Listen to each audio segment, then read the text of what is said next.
All right, Denzel. So can I close this?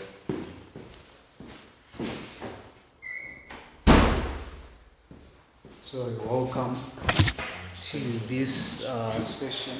My name is Ngoni, and I work with ETG.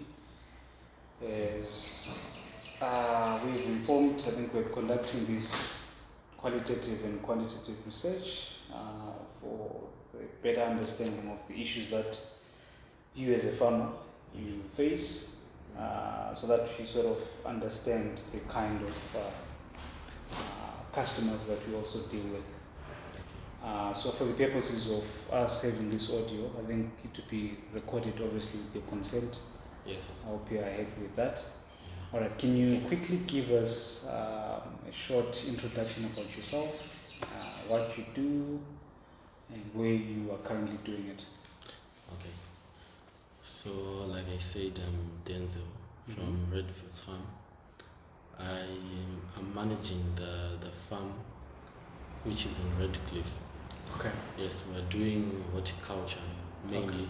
Mainly horticulture. Yes, mainly horticulture. Then other cereal crops like maize and etc. and sunflowers. Okay. Yes. So we've been doing it for a few years now, I'd say. Maybe 3 to 4 years now. Okay. Yes. And how big is the farm? It's operation as well? With horticulture, it might be difficult to elaborate the scale. Okay. But we've been doing, I think, per hectare. Per hectare. Yes. The farm is almost 60 hectares. 60 hectares? Yes.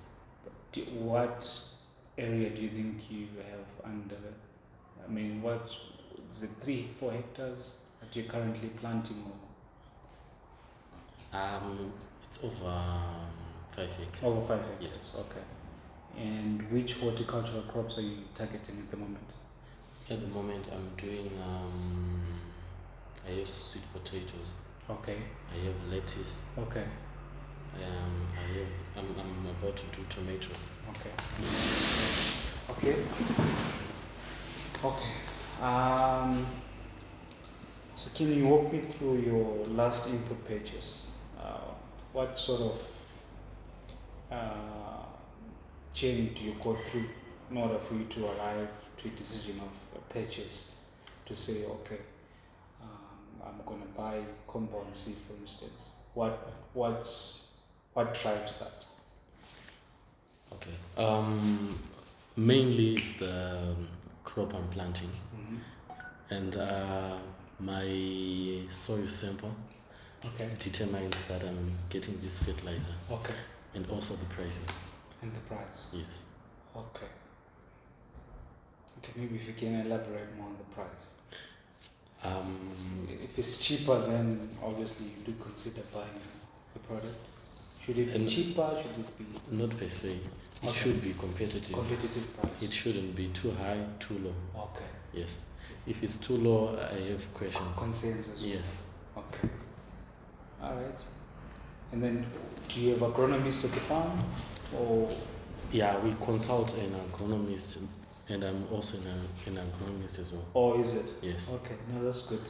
Yes. So, do you use any knowledge from the guys that are selling you the products? So, say you're buying here, I'll give you for an example, or even anywhere else. Do you sort of consult with guys there, or most of the times when you come to a place to buy, you already know what you're buying? Yeah, it depends. Okay. If I'm quite sure about what I want to buy, I'll just simply come and purchase. Okay. But as for ETG, I always consult. Okay. And then, agriculture is broad. You can never know conclusively, yes. Yeah. So I always consult if it's aligning with what I want to plant. Okay. Yes, and then they give me their input. Okay. Yes.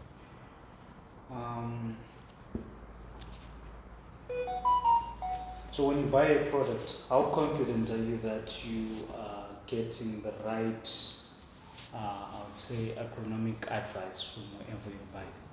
So for instance, a guy like Fortunes, how confident are you that he's advising you correctly? Usually my confidence is based on past experience. Okay. Yes. The first time I've worked with salespeople from ETG, Okay. they gave me some advice and it worked. Okay. Yes, so I base everything on that. Yes. All right. Okay. And how often do you purchase your inputs? I think more than 2 or 3 times per month. Per month. Yes. So it also depends on the crop you're The doing. crop I'm doing, yes. Okay. But do you purchase before you so you plan ahead of the season and say so you're growing tomatoes. Do you want to purchase everything before you start growing, or you purchase them when you need? Yes, that's the right thing to do. Purchase before. Yes, purchase before. Okay. But it all depends with the budget currently. Okay. Yes. Okay.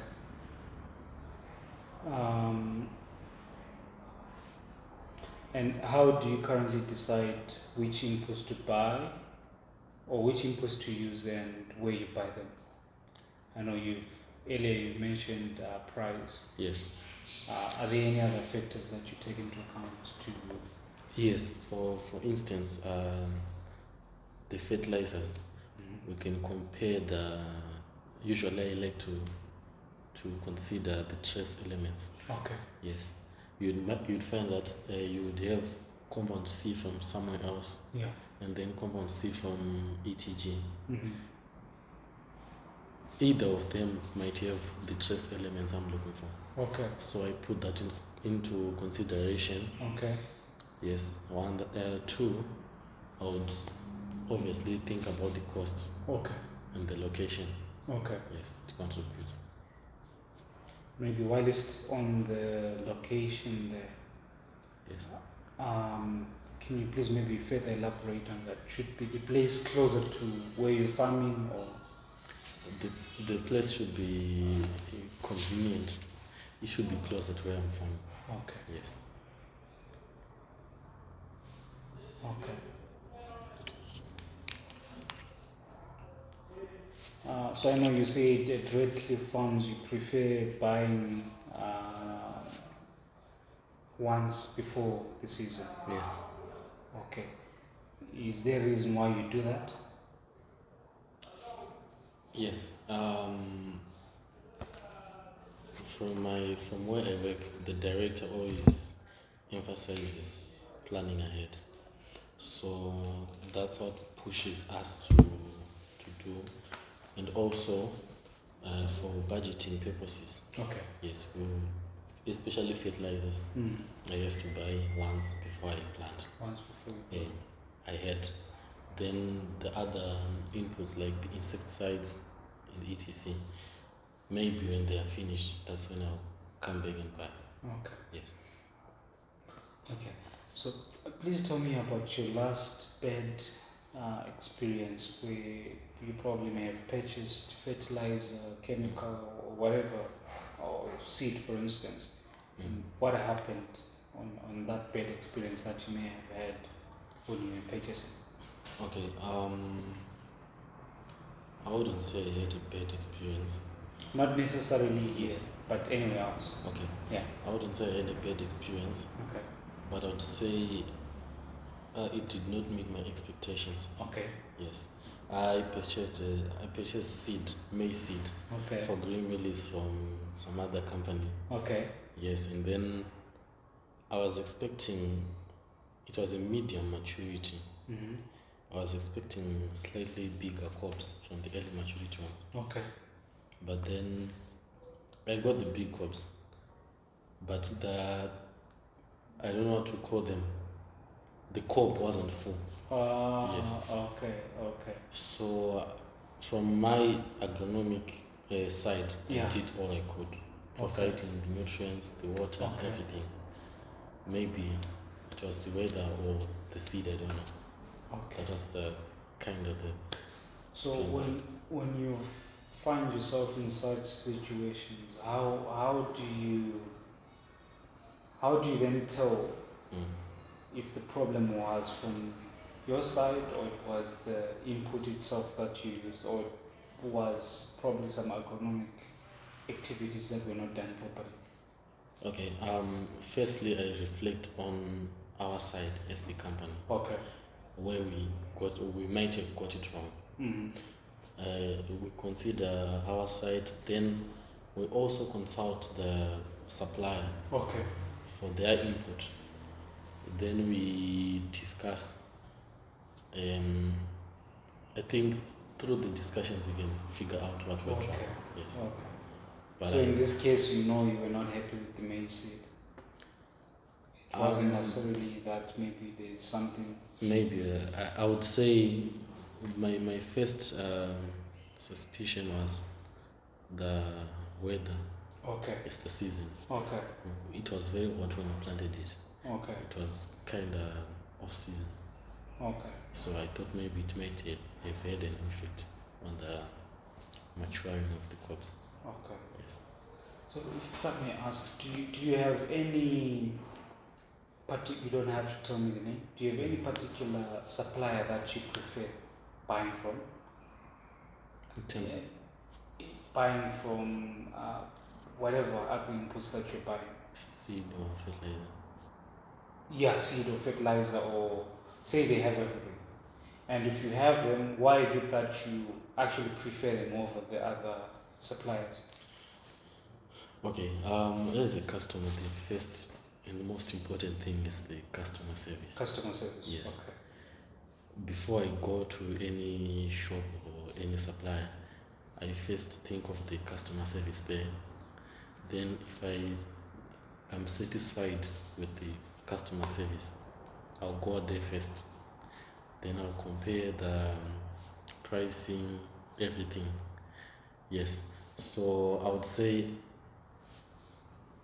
yeah, I think that's pretty much it. Customer service. Customer service. Important. Yes.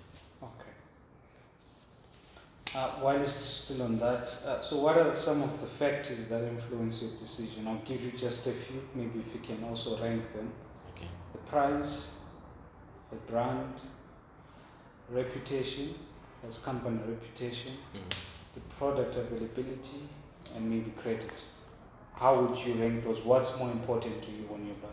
I would say price, brand, product availability, reputation, then credit. Okay, I think from my side, I would say reputation first. Okay. Yes. Secondly, availability of the products I want. Okay. Yes. Then I consider the prices. Okay. Then what was the other one? The brand. Yes, the brand. Okay. Yeah, I think the brand actually comes second. Second. So it's going to be reputation, the brand. Okay. Yes. Then price. Then price. Okay. And why is that important to you? Why is the company reputation important to you, and the brand as well? I think for a customer, you have to be dealing with a brand that has good reputation. Okay. It gives you confidence in their products. Okay. Yes. So I think it is a major factor. It's like you're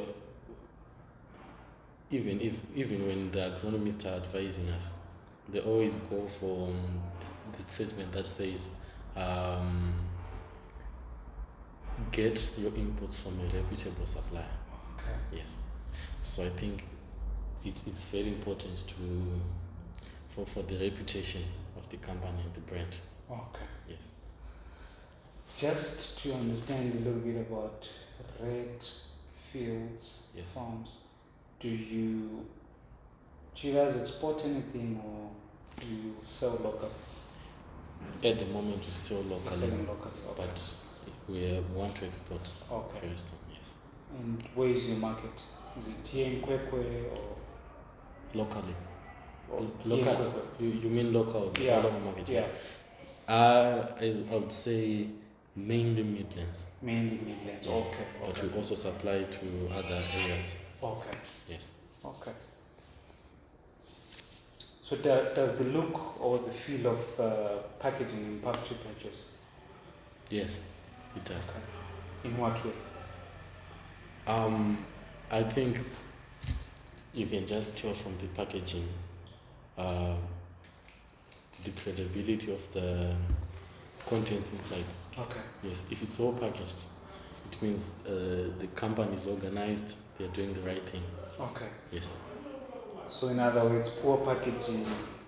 Oh, yeah. Okay. Poor packaging, poor product. Okay. Yes. You're not concerned about what's inside. I'm not. You also want it to look good and feel good. If it looks good, I'm sure What's inside? what's inside is good. Yes. Okay. All right. So what happens when you need inputs urgently during the peak season? What sort of a journey do you go through? Now we are in the summer cropping season. Yes. I know you said you're in the horticultural space. Yes. So probably your season is throughout the year. What sort of a journey do you go through when you need input season? Do you call around? Do you walk? Do you drive around just to scout for pricing? Or Firstly, I consult on the phone. okay. Yes, via WhatsApp or calling different suppliers. Okay. Then when I consult, I first check for availability of the product I'm looking for. Okay. Yes. If they tell me that it's available, then I start driving. You go on ground. Yes, on ground checking everything. Okay. Yes. Okay. And have you had times where you're looking for something, say here at ETG, or where else do you buy from besides ETG? Farming City, Farming Farmer's City. Choice, Okay. tested Say seeds. here at ETG, at Farming City or Farmer's Choice, you don't find it. Well, what do you do? Firstly, I would inquire wherever I want to buy Yeah. when the product is going to be available. Yeah. If it won't align with my time frame for planting Yeah. or whatever I'm doing, Yeah. I'll look for the next option. Okay. Yes. Okay. So say if you don't find it here, then also you call someone or you text someone here, you Yes. don't find it, you move on to the next supplier. Yes. You're also checking the same thing. If you don't find it, you move on to the next. Yes.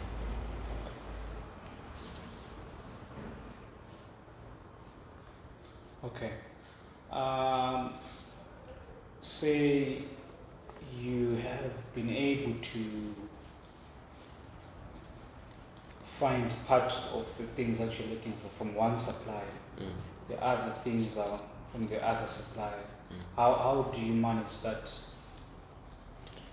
situation?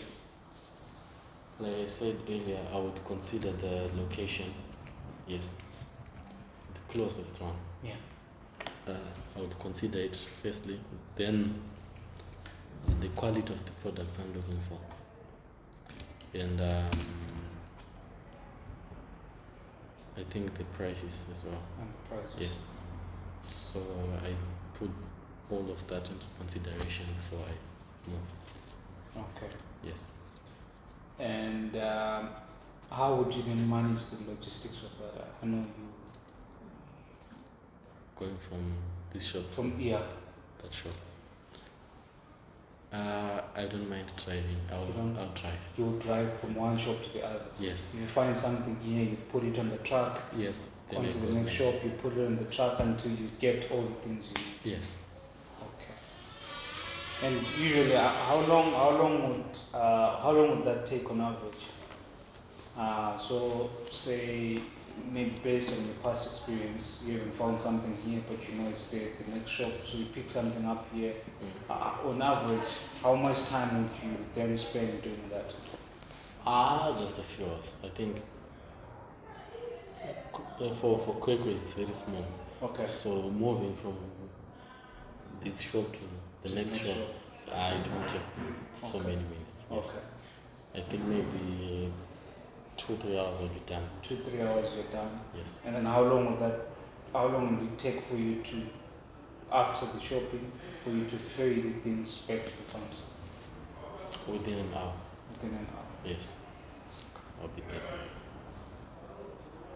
And how far would you be willing to travel certain distances for just for you to source your agri inputs? Say you don't find it here in Kwekwe, there's a shortage of A&E in Kwekwe, but you're told it's there also. How far are you willing to say, maybe I can travel before you make maybe other alternatives? I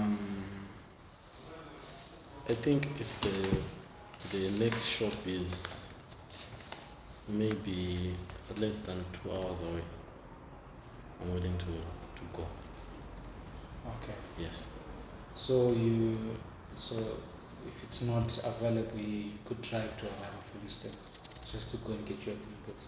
Because Harare Kwekwe is about 2 hours thereabout. Yes, I can drive. Okay. As long as I'm going for the best quality. All right. Yes, I can. Okay. And currently at RedFields, how are you paying for the admin inputs?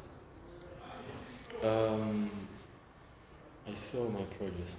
Okay. Yes, then I get money to buy the inputs. So they're being paid for in cash? Yes, in cash. Okay. And say if you don't have cash on hand, it's been a terrible year, it's been a terrible season, how do you manage that? I'll try to look for other sources. Okay. Of Do you borrow? Do you go to the bank, or do you do personal loans? Or I think I'm Fujit. Nice to meet you, sir. I think I'll borrow. Okay. Yes. If the supplier is willing to give me on credit, Okay. that would be very generous of them. Okay. Yes, I'll be happy. Okay. You've never dealt with any agri input supplier that offers terms or credit terms or loans or anything like that? I have talked to one supplier, Mm-hmm. and they say they can offer some of the inputs on credit, Okay. but there will be terms and conditions to follow. But I have never indulged in that Okay. yet. So it never materialized. It's just sort of a promise as it stands. I would say maybe a discussion. Okay. It's yes. an ongoing discussion. Ongoing discussion. Okay. Yes. Okay. And how is that conversation going? What are the expectations of the credit offer? What are the expectations? What are the terms and conditions? And what are you willing to sort of consider from their side? I think their terms and conditions, they all sum up to me paying it back on their time. Okay. Yes, and they also consider my reputation as a farmer. Okay. Yes, if I'm able to pay it back, if I'm able to produce my produce, sell it, and I will be able to pay it back.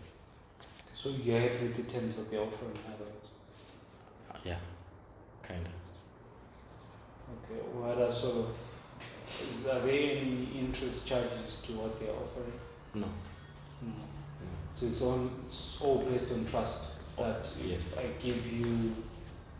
I give you 2 tons, when you've sold your produce, you should be able to pay me back for 2 tons. Yes, it's based on trust, and my I would say, yes, they are big customer. I'll be buying from them, so Okay. yes, to be based on trust. Okay. And for how long have you been dealing with this supply? I think for it's almost 2 years now. 2 years. Yes. Okay.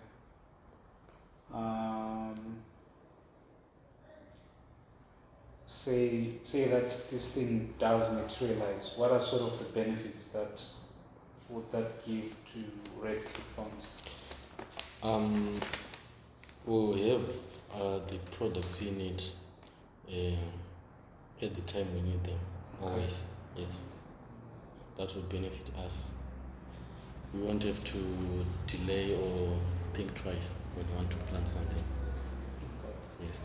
So has there been any occasions where maybe RedFields Farms is looking for agri inputs and you don't have cash on hand? Yes. Yeah. Okay. Yes. And how have you managed that previously? Usually I would delay until I can get I would delay sell my produce until I can get the funding for the inputs I need. But what if it's perishables, like tomatoes?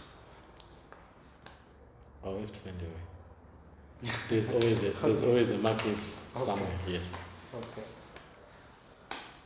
Okay. What are credit terms that would be most useful for you? I know these guys promise you zero interest credit terms, but being really, let's just be realistic about it. What would be more beneficial for the credit supplier? Something that's both mutually beneficial to both you as a farmer as well as the agri-input supplier. What's more acceptable to you? Do you have maybe a range, maybe if you say 10, 15% or 20%, or what's more ideal? I think if the supplier is going to give me on credit, charging, let's say 4 to 10%, that would be good for both parties. Okay. Yes. And how would you manage this credit account? Are you paying after you harvest, or you're paying on installments? Is it on an ongoing basis, or it's after the season? It depends with the amount now of the of the product I would have gotten from the supplier. If it's a very big amount, I would prefer installments. Okay. Yes. But if these are small amounts. No, but we're talking about what's working for your farm. I mean, you know the size of your farm. Yes. And you know maybe kind of credit that would be sort of useful. If it's 5 tons, if it's 10 tons, on average, how would then that be settled? Is it paid after you harvest and after you've sold your farm produce, or it's on a monthly basis? After I've sold my farm produce. Okay. After I've harvested, yes. Okay. Given the types of crops that you have, it's on average after how long? 3 months. After every 3 months, you save this in your account. Okay. It's 10% interest. Less than 10%. Less than 10%. Yes. Okay. Do you guys make use of insurance for crops at RedFields? Do you insure your crops or? No, not at the moment. Yes. Okay. But have you heard of crop insurance before? Yes. Okay. Especially. What's your understanding of it? Especially in crops like tobacco. Okay. Yes. Okay. Those high value crops. Okay. Yes. I think there will be a lot of inputs that will be used there. Okay. And there will be a lot of big figures involved Okay. there. So they have to be insured. Okay. Either way, yes. So you only think that it's only necessary for high value crops, not necessarily for maybe your horticultural crops like the ones that you're doing? Yeah, to my understanding, basing on our weather patterns for the past few seasons, I don't think it's really that a need for that. It's not necessary. Yes. Would that just be an added cost to your operations? Which is not really necessary for the company to take on.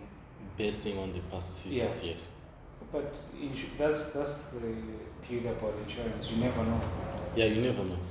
So like you pay for your But for your car insurance, it's not like you're involved in an accident every day. yes, that's true. Okay. So the reason why I'm asking about crop insurance is because we were talking about credit terms earlier. Yes. So I'm just trying to connect the dots, whether maybe your operation would be particularly, maybe, is it something that you can consider to take on? Say that it's a requirement for credit terms so that both parties are happy. You get your credit terms, and also on the other side, we ensure that if any loss happens, you're still able to maybe set to an account. Yeah, if it's a requirement for the credit terms, I will be more than willing to accept it. Yes. Okay. In terms of the digital platforms that maybe you as a company you probably make use of, are you maybe able to help us just share some light in terms of what social media platforms or digital platforms do you guys make use of?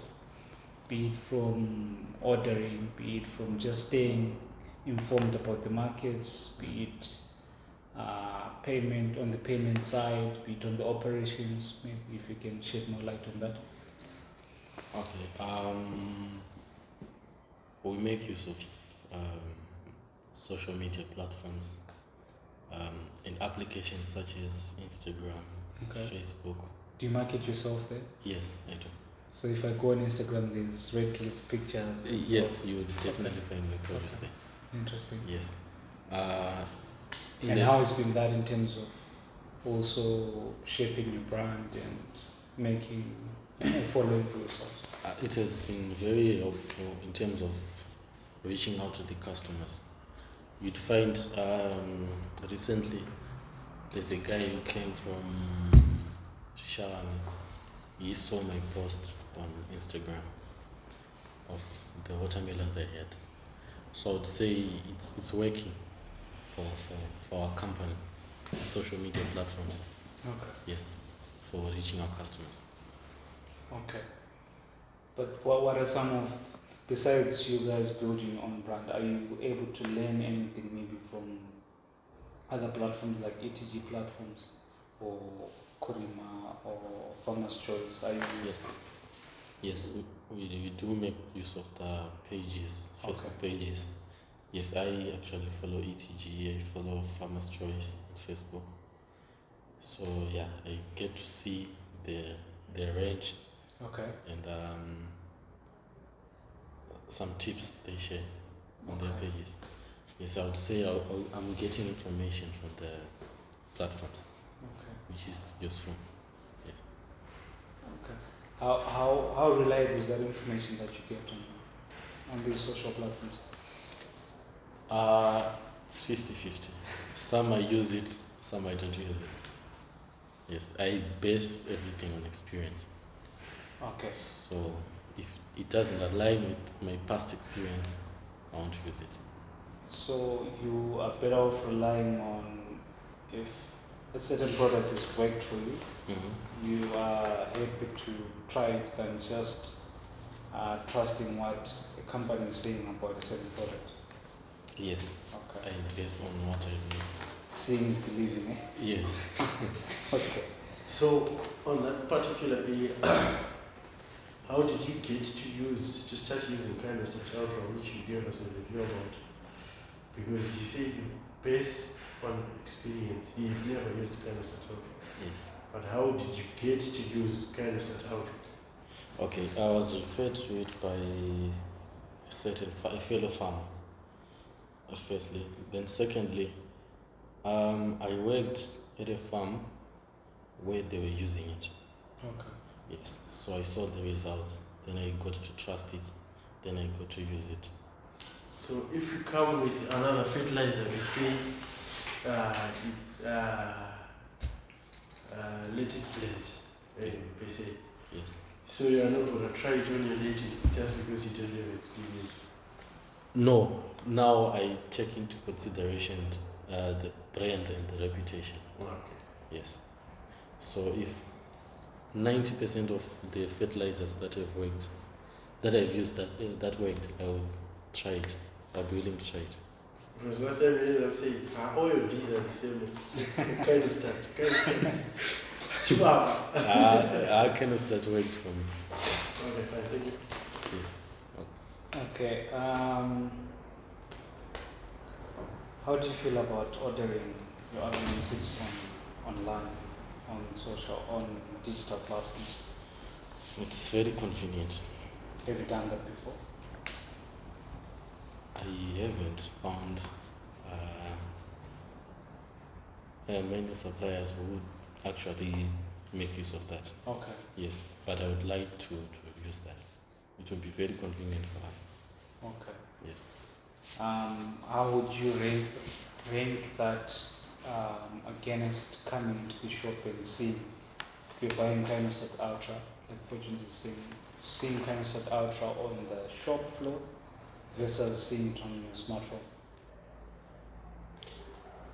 Now we deal with the reputation I've said. Okay. I think it works. It's just the same thing. I can just order the kind of stuff. Then you give me the details where I can collect it when. I think it works the same. Okay. Yeah.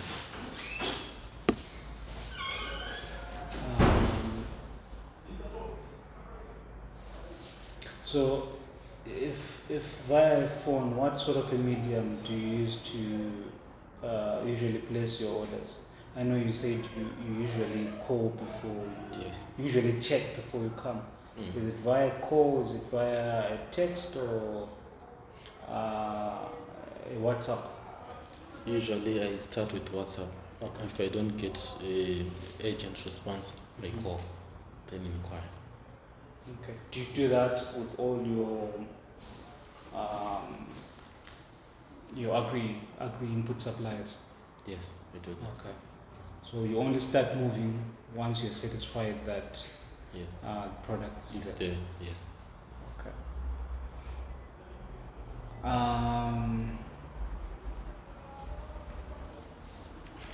So what would make you trust an application for such an important purchase, like an agri input purchase? Because eventually it also affects the kind of yield that you get at the farms.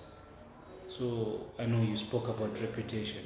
Yes. Does it still go back to the fact that a reputable company won't sell something that's not working over digital platforms? I mean, with all the scams, with all the Yeah, I think the terms and conditions of that application, I'll consider those, and also, yeah, of course, reputable companies won't sell fake products or anything. okay. But have you had any experience with fake products? Not yet. Not yet. Not yet. You've never bought any counterfeit or Not that I know of. okay. Because I usually go for reputable suppliers. So on the maize that you once spoke about, you don't think it was a fake product? You think it was an issue to deal with other factors? Maybe, yeah. It Not- wasn't. It wasn't wasn't counterfeit. Yes. Okay.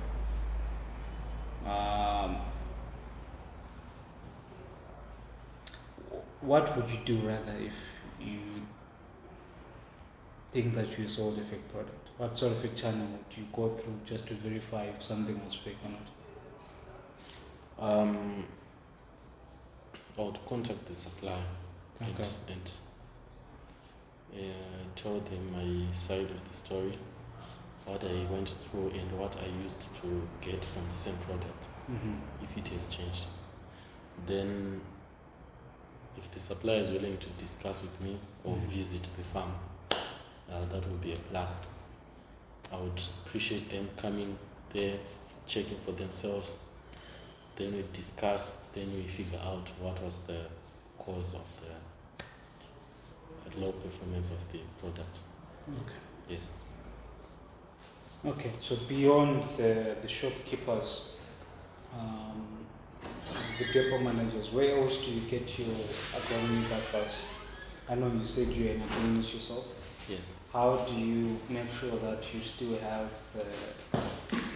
all the information you need, or the relevant information rather, with so much happening in terms of the chemicals? You're looking at the change of molecules, you're looking at maybe other options that are coming into the space. How do you make sure that you have all the relevant information?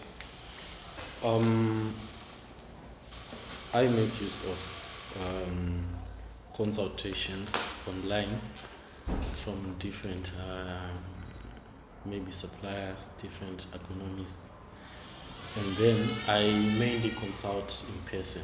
Okay. Yes, the experienced farmers that I ask Okay. on how to maneuver on that certain project. Yes. So yeah, I think that's what I base on. From the experienced farmers who've been talking about experience, like I said. Okay. Yes. And how easy is it to get that information? Do you have to spend the day asking, or it's information that's readily available? It's just click off the button. Well, it depends with the kind of information I want, but sometimes it might take up to even a week Okay. until I'm satisfied with the research and I implement.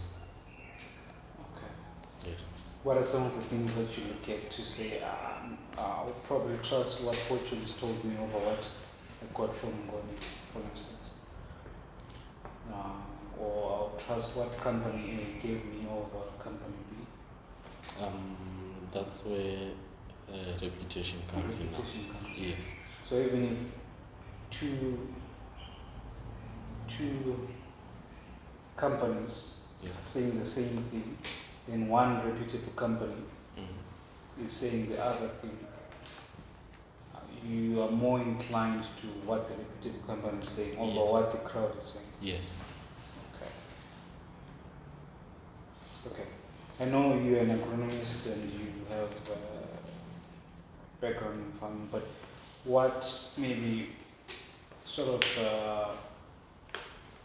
a farming related question you would be happy if it would be answered? Maybe something that has been bothering you for the longest of the times since you started farming your farming journey, and up to today you haven't gotten any answer.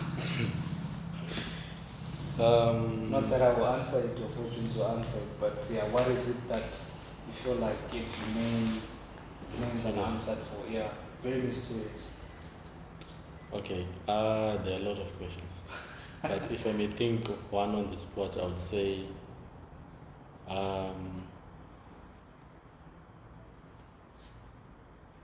in terms of fertilizers, why won't the suppliers make one fertilizer? For all cases. For instance, I'm saying on maize. I've seen planting with, I mix compound D with calcium ammonium nitrate as basa, and it works very well and gives me the results I want. So my question is, why won't the companies just make one fertilizer out of the two fertilizers? Okay. Some of the questions, yes. You want me to answer it, or you want me to answer it? Or You can someone? both answer it. Okay, so what happens D, right?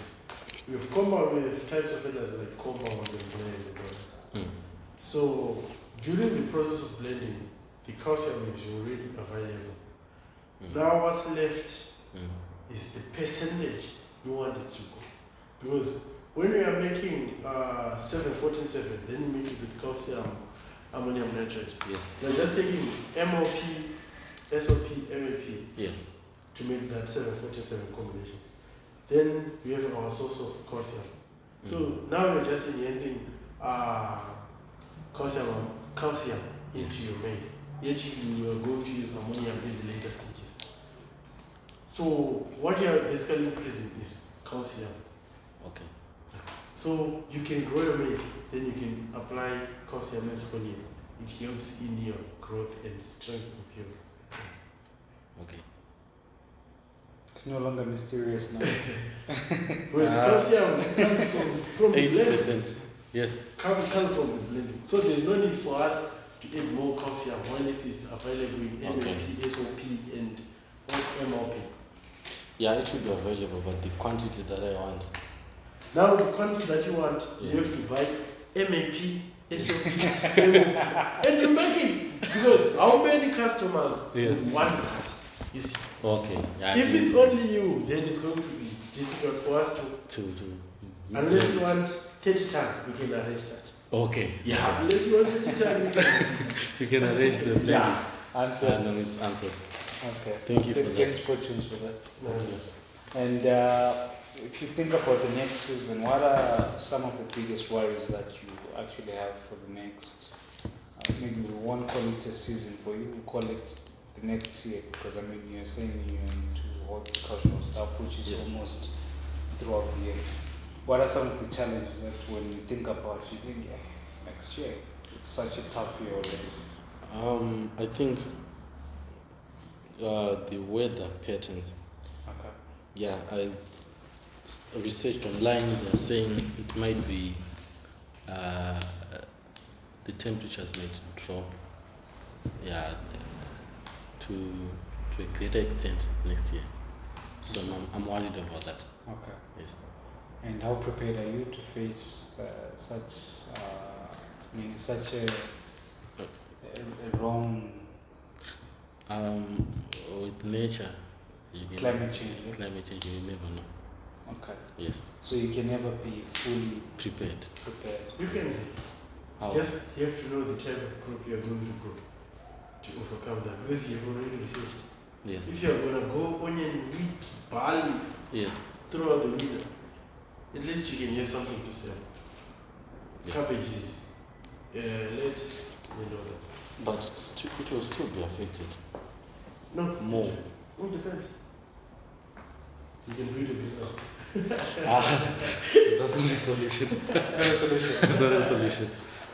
It is. Some are using it as insurance on their farms. Yeah. Yeah, it works. But I'm saying, let's say I want to plant 4 hectares of tomatoes. Mm. I have to build how many greenhouses? Or how big will it be? That's when you come with intercropping hydroponics and all that.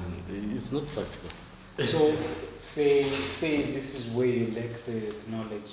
Yes. How willing are you to sort of go through that phase where you get taught if there's intercropping to be done? Yes, I'm 100% willing to learn from. Okay. Yes, to get some advice on that. You can never know everything. Right? Yes. Okay. And then lastly, are there any other services that you think maybe the farm or the input suppliers are not giving the proper way they should be? And you feel that if maybe they are provided to you, they could sort of enhance your farming experience. And what are those?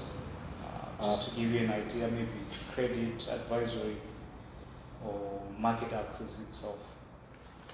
Okay, my main concern is on advice. Sorry. Okay. Yes, I think the suppliers or the experts, when they sell their products to us, they should also visit on the ground. Okay. The farm visits, the constant consultations about and inquiries about how their products are working. Okay. Yes, they should be on the ground. I think it will boost our farming and our operations. How far is your farm from here? I don't know how many kilometers. I think About 17 to 20. yeah, 17 to 20 kilometers. Yes. So you feel that if input suppliers are lacking on the advisory part and the fact that they are not on the ground, Yes.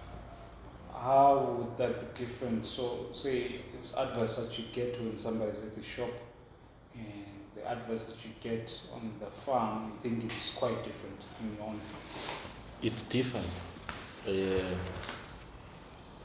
Because these plants are living things. Okay. Yes. We might use this formula this year, Okay. but it may not work next year. Okay. Yes, so you have to be there on the ground, see how the plant is reacting to the chemicals or the Okay. fertilizers or everything. Yes. Okay. So it's different to a large extent. And how often do you think these visits should be? I think per season we should have maybe 2 visits or something. Okay. Yes, per season. Are you willing to pay for the visit? That's a good one. I don't think it will be much of an issue as long as I'm getting an advice. Okay. Yes, knowledge is valuable than yes. Okay. So I think it will be okay for me to pay half or I don't know or fully the amount. Yes. Okay. Questions? Any questions? Okay. Then do you have anything maybe that you, besides advisory, that maybe you feel that the farm inputs industry is not currently catering for? That maybe if they were to fix this. So for instance, market access. Yes. Do you guys have access to the markets where you're selling your things, or do you feel that maybe it's also a space that if properly nurtured, it would also help you as farmers, as growers? Yeah, I think you can never have enough market for your produce. So I think maybe the industry, the suppliers, they can help in that aspect. As we can get the help as farmers, which will enhance our production. Okay. Yes, I think there's a whole gap that needs to be filled on the market access. Yes. And to you, what's more important, getting the end right or the first right? So the input side right, or the end of maybe market access? Or to you, they are equally important? I would say 60-40. 60% the inputs. Input side. Yes. Okay. Because your quality matters to the Okay. market. Yes. Okay. So if my inputs are okay, the market will be slightly better. Okay. Yes, with better produce. Okay. Yes. Earlier you spoke about exporting. Yes. Do you have maybe a list of countries that you're probably targeting to export to? Yeah, there are a lot of Or countries. vice versa, do you also face competition from the markets outside? Yeah, I have my countries that I might want to export to, such as Kenya, Okay. such as Why Kenya? Kenya. There's some extent there's some shortage of tomatoes in Kenya.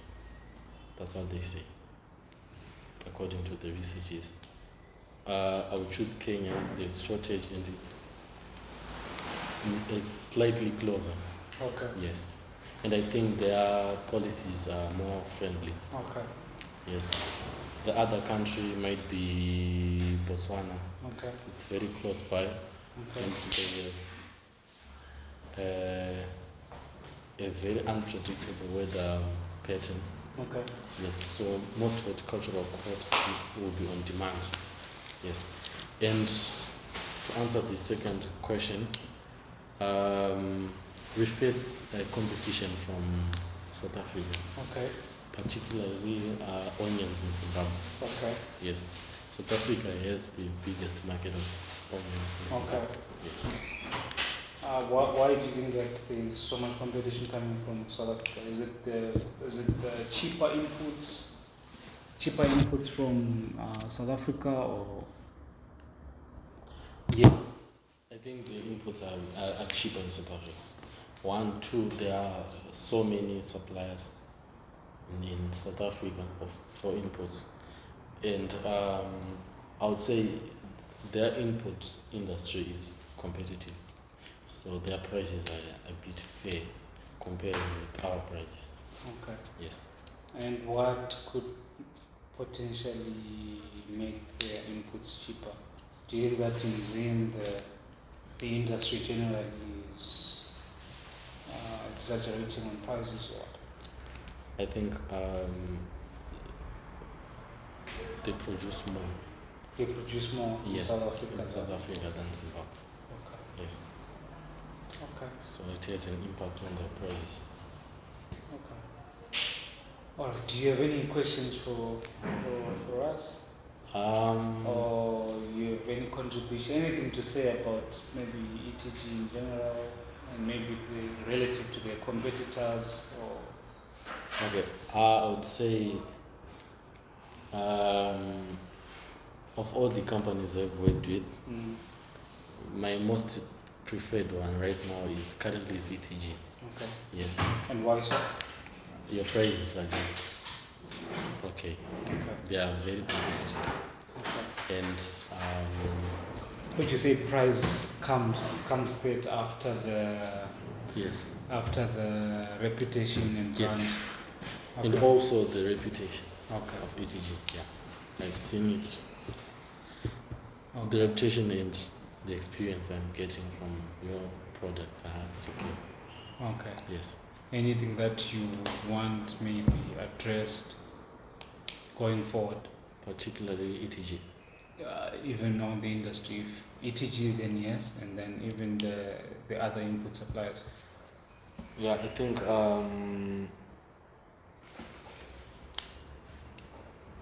they should be on the advisory part. Okay. They should Like improve you on said. that. Okay. Yes. It's the industry. And then for ETG, Yeah. I think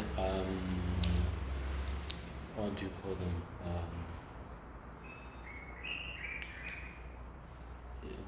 On the transaction side. Okay. Yes. We should also accept what do you call it?